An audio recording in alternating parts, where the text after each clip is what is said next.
Fala, nação azul, começando aqui mais um vídeo. Galera, no vídeo de hoje vamos acompanhar aí a galera lá do Sport Center analisando esse empate do Cruzeiro sem gols aí com o Internacional lá no Sul, né, no Beira-Rio, onde o Cruzeiro teve grandes chances de sair com a vitória. O Cruzeiro deu um ponto pro Inter, né? Perdeu 2 pontos aí e deu esse 1 ponto aí pro Inter, porque os gols que o Cruzeiro errou, meu Deus do céu, como que erra aqueles gols lá? Não dá pra acreditar. Aí depois o Oliveira ainda foi expulso e aí virou Inter querendo fazer o seu gol e querendo vencer, mas acabou o Cruzeiro conseguiu segurar, mesmo com um a menos, o Cruzeiro ainda, mesmo se segurando lá, segurando a pressão e tal, poderia ter saído com a derrota, mas ainda estava jogando até bem. Agora, aqueles 2 gols perdidos lá, como que perde? O Wesley, aquele investimento que o Ronaldo fez pra trazer o Wesley, parece que ele é titular por causa do investimento, porque não é possível, ele erra gol demais, cara. Não tem lógica. Aquele gol lá era pra ter feito e a gente saído com a vitória. E o Stênio? O Stênio, que loucura, que aquilo que ele fez. Tava sozinho também e jogou a bola pra fora.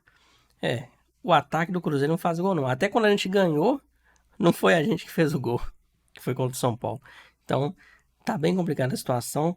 Esperamos aí no próximo jogo que o Cruzeiro vença, que o ataque faça gol, porque tá complicado. Créditos para Sport Center, lá da ESPN. Mas antes, galera, um pedido muito importante. Se você não for inscrito aqui no canal, se inscreva e ative o sininho de notificações para você nunca perder uma notícia do Cruzeiro. E se você gostar do conteúdo, curte aqui embaixo que vai nos ajudar bastante. Bora pro vídeo.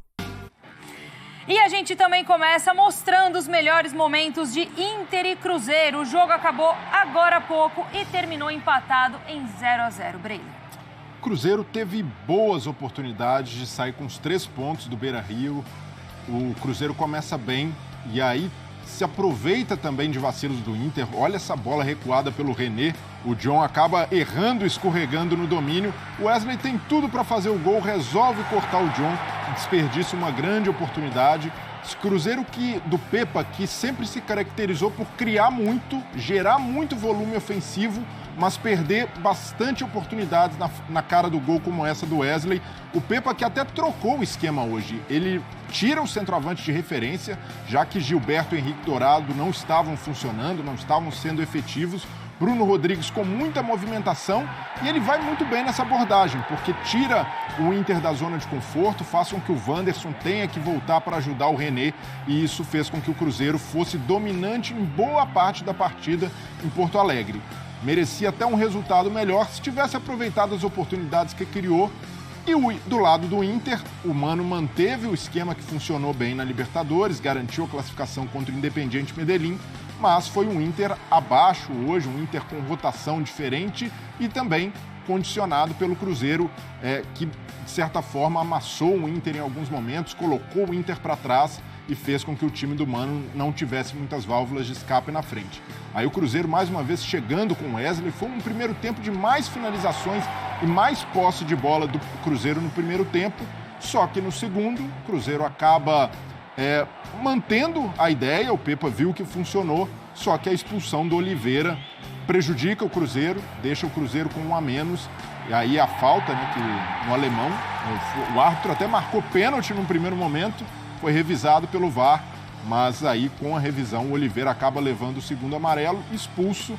Aí o jogo já ficou diferente, o Inter teve campo e mais espaço para atacar, pressionar o Cruzeiro, retomou a posse de bola. O Arangues entra no time, Arangues que reestreia, uma boa notícia para o torcedor do Inter. Desde 2015 não vestia a camisa do Inter jogando no Beira-Rio, mas não foi suficiente para o Inter tirar o 0-0 do placar. Acabou produzindo pouco quando teve um homem a mais, não conseguiu fazer com que essa pressão no final se convertesse em gol. De fato, as finalizações nessa partida, elas deixaram a desejar. Muito. E algumas finalizações, assim, na cara do gol, realmente, que não tinha como ter perdido, né? A gente fala ali, principalmente daquelas... no primeiro tempo, aquela do Cruzeiro, que ele tá de cara com o gol, ele espera para chutar a bola, e aí o jogador do Inter vai lá e tira a bola, é um dos momentos do jogo que você fala, não estou acreditando nisso que eu estou vendo. Na tela, os números de Internacional e Cruzeiro, que terminou em 0-0. Em posse de bola, Internacional ficou com 54% contra 46% do Cruzeiro. Em chutes, 15 contra 9 do Cruzeiro. Em chutes no alvo, foram 4 contra 3.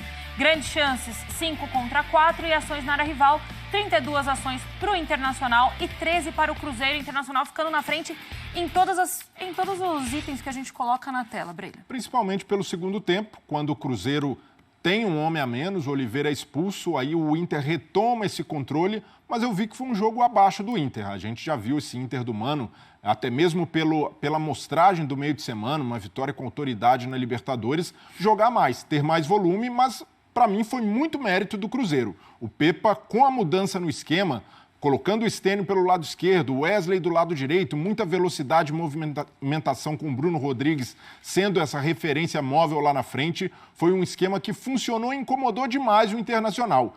Quem sabe, se não tivesse tido o Oliveira expulso, o Cruzeiro poderia ter pressionado até o final e saído com 3 pontos do Beira-Rio. Mas ainda assim, pelas circunstâncias do jogo e pelo que o time jogou, o Cruzeiro tem coisas a comemorar desse empate, é um empate fora de casa, mantém o time numa toada de ascensão e mostra para o Pepa um bom caminho, que ele pode deixar de utilizar os 2 centroavantes, estavam em baixa. O Gilberto e Henrique Dourado não marcavam há 8 jogos, não dava mesmo para sustentar, e o Pepa foi sagaz ao colocar esse esquema e do lado do Mano dá uma freada na ascensão, mas são 10 jogos de invencibilidade, uma marca respeitável do Mano Menezes à frente do Inter. O nosso repórter Gustavo Berton esteve no Beira-Rio acompanhando a partida e chega agora aqui no Sport Center com mais informações. Pois é, estou aqui ainda, né? O jogo terminou agora há pouco, esse 0-0. O Breiler chamou bem a atenção, bastante comemorado pela equipe do Cruzeiro. Afinal de contas, o Cruzeiro, pela circunstância, como disse bem o Breiler, né? Com um homem a menos, conseguiu sair com esse empate do estádio Beira-Rio. Permanece ali na zona intermediária, 12ª colocação. Mas o jogo também que foi marcado por alguns acontecimentos importantes, além de tudo isso que vocês estavam chamando a atenção. Por exemplo, o retorno do Charles Arangues, que vocês comentaram. O Arangues não jogava há 8 meses. Se despediu do Internacional e está voltando ao clube depois de 8 anos. Teve a sua reestreia no time do Internacional e agora vira definitivamente uma alternativa. Aliás, o Inter repetiu uma equipe, né? A mesma equipe que venceu no meio de semana pela Libertadores América. O Mano conseguiu colocar os mesmos titulares em campo, algo que não acontecia também há muito tempo, que o Mano não tinha uma repetição de time, talvez desde o Campeonato Gaúcho. Então o Inter pôde também ter essa repetição de equipe, mas não conseguiu sair com a vitória. 10 jogos de invencibilidade, o Inter perde uma posição, né? Sai do G6, fica na 7ª colocação e perde também um desfalque importante. O seu principal jogador, Alan Patrick, que no começo do jogo, mais ou menos na metade do primeiro tempo, levou uma bolada no rosto, sentiu bastante o olho direito, teve que deixar o gramado e já é desfalque no próximo jogo do Internacional, no jogo que o Inter fará no Rio de Janeiro contra o Fluminense e que possivelmente será a estreia do Ener Valencia. Então o Inter não vai poder contar com seu principal camisa 10, o Alan Patrick. Bom, mas um jogo também que marcou o reencontro de D'Alessandro com o estádio Beira-Rio. O D'Alessandro que, olha, a gente fez contas, a gente revisou, olhou a internet, quando ele jogava no River Plate, São Lourenço, Nacional, ele nunca tinha enfrentado o Internacional. O D'Alessandro nunca tinha sido adversário do Internacional. Teve o nome cantado pelo torcedor, foi bastante saudado pelos corredores do estádio Beira-Rio, mas deu uma entrevista onde ele se mostrou um pouco magoado, não com o Inter, mas com a atual diretoria do clube, por causa de uma dívida que o Inter tem com o D'Alessandro. O D'Alessandro, segundo ele, está tentando fazer essa cobrança e a diretoria do Inter, segundo ele, não mantém o contato. Vamos ouvir do próprio D'Alessandro essa entrevista que ele deu antes do jogo na sala de imprensa do estádio Beira-Rio. É um assunto que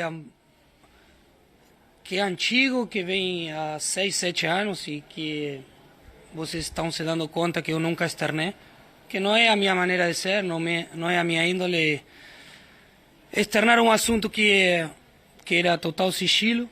Nunca a dívida te vendia, sempre esteve atrasada. Eu fiz um acordo com o presidente, e o acordo não está sendo honrado, obviamente. Então até hoje foi de uma maneira, eu sinto que o tratamento não é recíproco. É bom reconhecer que vem de anos atrás, o Giovanni com Marcelo Medeiros, mas sempre foi honrada. Nunca te vendia, mas sempre teve um esforço para pagar ou sempre teve um esforço para que o tratamento seja o melhor possível.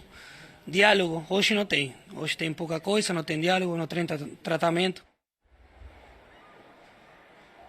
Tá aí, D'Alessandro nessa mágoa com a diretoria do Internacional. Bom, o Inter, como eu falei, enfrenta o Fluminense no Maracanã na próxima rodada. Possivelmente a estreia do seu principal jogador, a principal contratação, o Ener Valencia. O Cruzeiro enfrenta a equipe do Vasco. São os 2 próximos jogos das equipes que empatarem 0-0 aqui no estádio Beira-Rio nessa noite de sábado. Volto com vocês. Galera, tá complicada a situação, hein? Cruzeiro não faz gol. Quando a gente ganha, quem faz é o adversário que fez contra. O ataque não faz nada. Tá produzindo pouco. Tá complicado. Se o Ronaldo não trazer ninguém aí pra fazer essa função aí, esse centroavante aí, pra marcar gols, os que temos, tá complicado. E um dos pontos também ruim pra caramba. O Wesley, às vezes joga bem, às vezes joga mal. A maioria joga mal, erra gol na cara. O Stênio também tá precisando treinar mais aí. É um bom jogador, mas tá precisando dar uma melhorada boa. A gente precisa fazer gol logo.